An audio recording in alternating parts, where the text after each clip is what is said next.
guys, welcome back to my channel. In today's video I am sharing with you my cream contouring routine, and I know I said I was going to do this probably like 4 months ago, but it was just one of those videos that I kept putting off. I don't do this type of routine every single day. It's definitely more for a special occasion. However, if I did have time, I probably would do this every single day because it's kind of like my go-to look for anytime I'm going to have photographs taken or anytime I'm going to a certain event. This is like the bomb.com routine for me. So primarily in this video I'm going to be using the Motives Sculpt series palette, and this is the Fire palette. They have two. You can get Fire or Ice. Ice has more of a cool toned like undertone to it, and then the Fire palette like I have is more of a warmer undertone. I would say the Fire palette is definitely more practical for most skin types just because it has more of that yellow under eye brightener in it. So I chose the Fire palette whenever I got this, and I think the only reason I was kind of holding off from doing this is because I'm not like super crazy about the yellow color in here, and so I was trying to find a substitute, and I actually bought the Anastasia Concealer, and this is in the shade 1.5, and it is like the perfect yellow under eye concealer brightener highlighter. It is so incredibly creamy, and I feel like that's kind of what this yellow shade was lacking. It's not as creamy as I was hoping that it would be. So whenever I got this, I was like, yes, I finally got the routine on point. So if you guys are interested in this, it's actually very simple. If you've never done it before, don't freak out. I'm going to take you step by step through the process, and it ends up being a really natural highlight and contoured look. So if you guys are interested, then please keep on watching.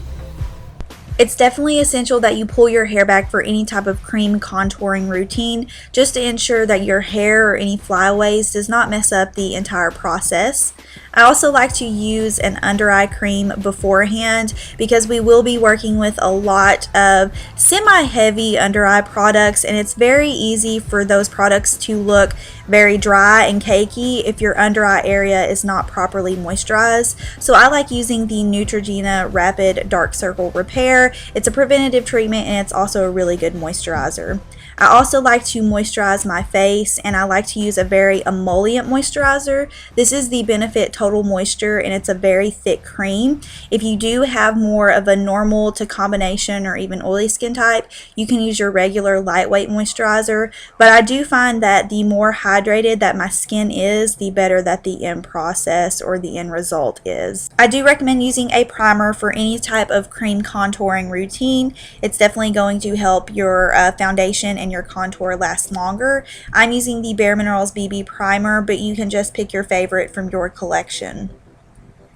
I do like to use a foundation beforehand before I do the contouring. Some people just use their cream contouring products as their foundation.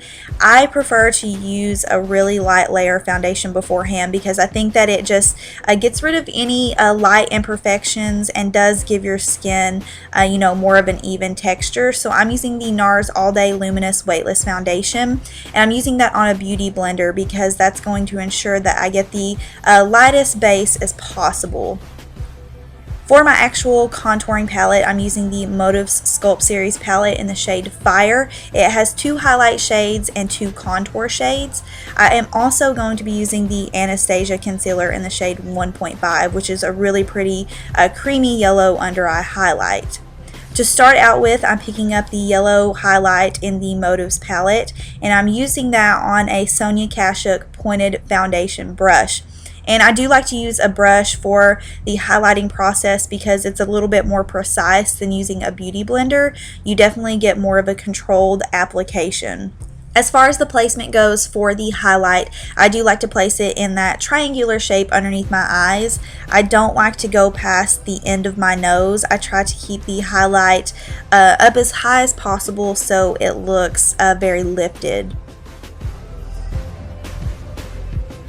And I do like to take a little bit of the highlight and place that on my forehead, my nose, and on my chin. I'm going back in with the Anastasia Concealer, and you can see when I place it over the top of the initial highlight, you can see how much more emollient and how much more creamy it is. This is a personal preference of mine. You guys do not have to do this. If you have the Modos palette, the highlight in there works absolutely fine. This is just kind of an extra step that I do just because I really love that concealer. Then I'm taking the lightest contour shade that comes in the palette, and I'm using that on a fluffier brush because I feel like when I apply it this way with more of a fluffier brush, it helps to blend out the product as opposed to creating a really harsh line underneath my jawline. So I just like to take that fluffy brush and place the product right underneath my jawline. Try not to bring the contour down too close to your mouth. If you do that, you're going to look like you have a very rounded or artificial face shape. So just try to keep it as far back as possible. You just want that natural shadowed effect. For my forehead, I do a very light contour.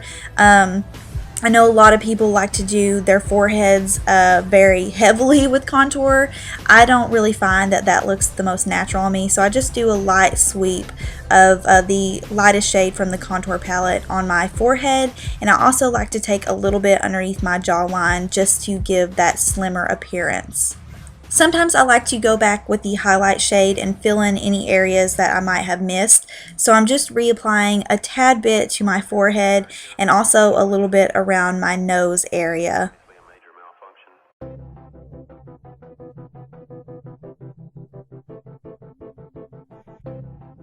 Before you blend out your highlight and contour, it's very good to spray your face with some type of setting spray. I like to use the MAC Fix Plus. If you have the Urban Decay All Nighter, that would work just as well. Or if you just want to spritz your face with a little bit of water, this is again just going to help the blending process.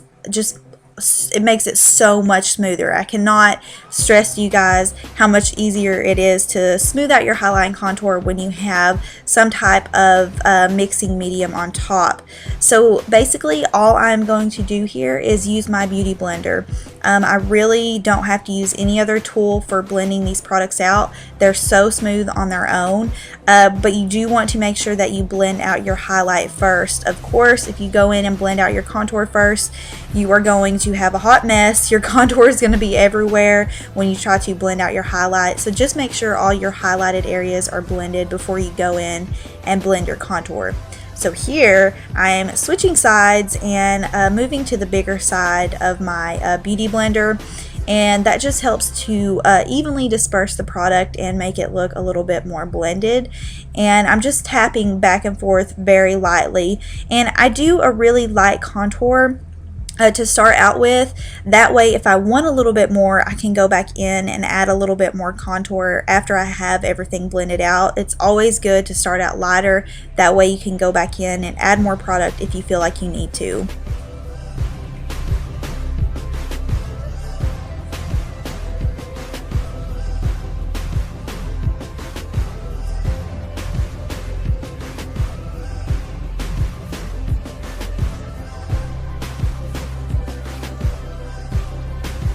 So I did go back in with that lightest shade and just redefine my cheekbones a little bit more. Like I said, it's very easy to go back in and reapply a product. It's not as easy to diminish the look of a product that you've placed too heavily on your skin. So I just applied a little bit more of that bronzy shade to my forehead and my jawline, just to redefine that and make sure that it does stand out once I do have everything blended out.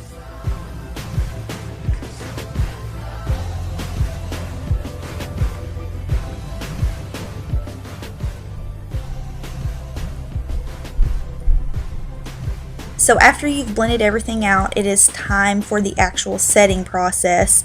Rarely would you ever see someone do this and not set their cream products. It's really kind of unheard of. So what I like to do for my highlight setting is mix my IT Cosmetics Bye Bye Pores with the Nye Banana Powder. I like using the IT Cosmetics powder because it really does diminish the look of your pores. It smooths out your skin and makes your under eye area look just so perfected.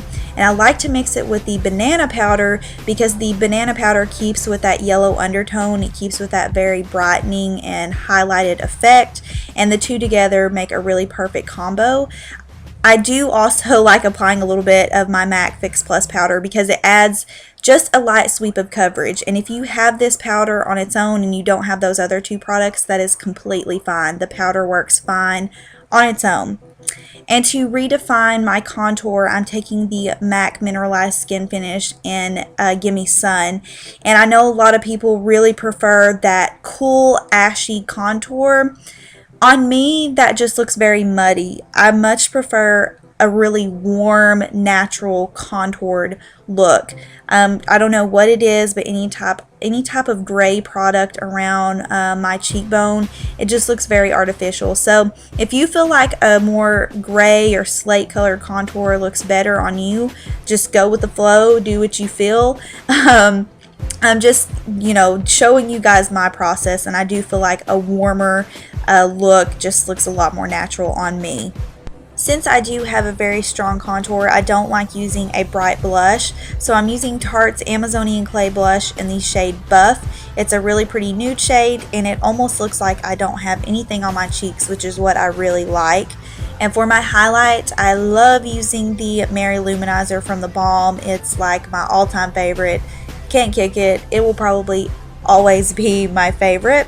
And you definitely want to go in and set your final product with some type of setting spray. I'm using the Urban Decay All Nighter, which is one of my all-time favorites. And that is it for this entire look. I hope you guys enjoyed this process. I hope you learned something about the Motive Sculpt Series palette and just how to use a cream contour in general. Thank you guys so much for watching. If you have any questions, feel free to leave them down below, and I'll see y'all in my next video. Bye!